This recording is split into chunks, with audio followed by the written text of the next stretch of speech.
What's up, KAG? Napansin mo ba? Bakit parang lahat na nakikita mong crypto stories kumikita? Yung nag 100x, yung naging milyonaryo.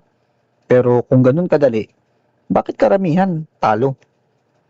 May hindi ka nakikita at yun ang dahilan kung bakit maraming nauubos sa crypto. Pag-usapan natin. Let's go! Alam mo, ito yung pinakadelikadong bagay sa crypto. Hindi scam, hindi volatility, kundi yung mga success stories na pinapakita sa'yo. Kasi hindi sila nagsisinungaling, pero hindi rin sila nagsasabi ng buong katotohanan. Tanong ko sa'yo, ilang beses ka na naka-encounter ng ganito? From 10,000 to 1 million. Early investor ako sa coins na to. Hindi ako nagbenta, diamond hands lang. Ngayon, tanungin mo ang sarili mo, ilan sa kanila ang talo, pero hindi nagsasalita?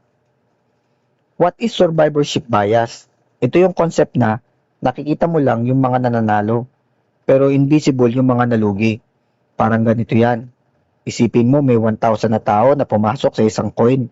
950 ang nalugi. 50 ang kumita. 5 lang yung sobrang yumaman. Guess kung sino ang makikita mo sa YouTube? Yung 5. Hindi dahil sila ang majority, kundi dahil sila ang may kwento. Bakit delikado to sa mga newbie? Ito yung part na kailangan mong intindihin. Kasi dito nasisira yung thinking ng traders. Kapag puro success stories ang nakikita mo, magkakaroon ka ng illusion na normal lang ang 10x. Kaya ko rin yan. Kailangan ko lang hanapin yung next coin. Pero ang totoo, hindi mo nakikita yung graveyard ng coins, yung mga rug pull, dead project, coins na negative 99%, at yung mga taong nag-all in tapos na wipe out. Bigyan kita ng simple example. May isang coin, nag-pump ng 100x, lahat ng content, grabe, early investors, panalo. Pero ang reality, late buyers, talo. Exit liquidity, ikaw yun. Most holders na stuck. Yung success story, hindi nagsasabi kung kailan pumasok yung tao. At yun ang pinakamahalagang detalye na tinatago. Ito ang honest opinion ko. Hindi ako galit sa success stories, pero galit ako sa incomplete stories. Kasi yun yung sumisira sa bagong traders. Kung mag-share ka ng win, dapat ang isama mo, ilang beses ka nalugi, ilang taon ka bago kumita, ilang beses ka na-liquidate.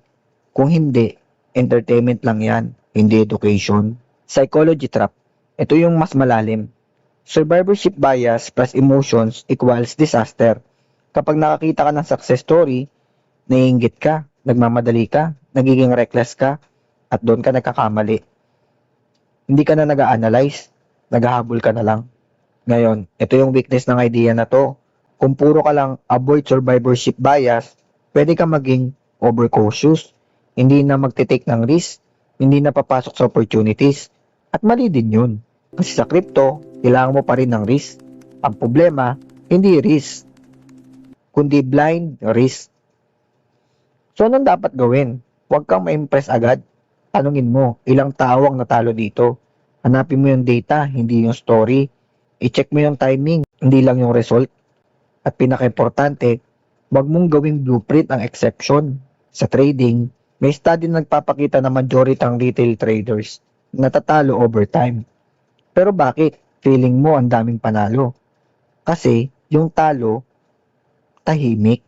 Ngayon, ang challenge ko sa'yo, sa next na makita mong crypto success post, huwag mo agad i-like. Tanungin mo, anong hindi sinasabi dito? Ano yung risk na hindi pinakita? Kung ako pumasok ngayon, same result ba? Sa susunod, pag-uusapan natin kung paano ka ginagawang exit liquidity. At baka dun mo ma-realize, hindi ka talo dahil malas ka, kundi dahil may system na kumakain sa'yo. So tandaan mo, hindi ka late sa crypto, hindi ka bobo, hindi ka kulang sa effort. Maling kwento lang ang pinapaniwala sa'yo. At habang hindi mo inaayos yung lens mo, uulit at uulit ka lang sa parehong pagkakamali. Kung gusto mong manalo sa market, kailangan mo makita, hindi lang yung panalo, kundi yung hindi na nakasurvive. Game on!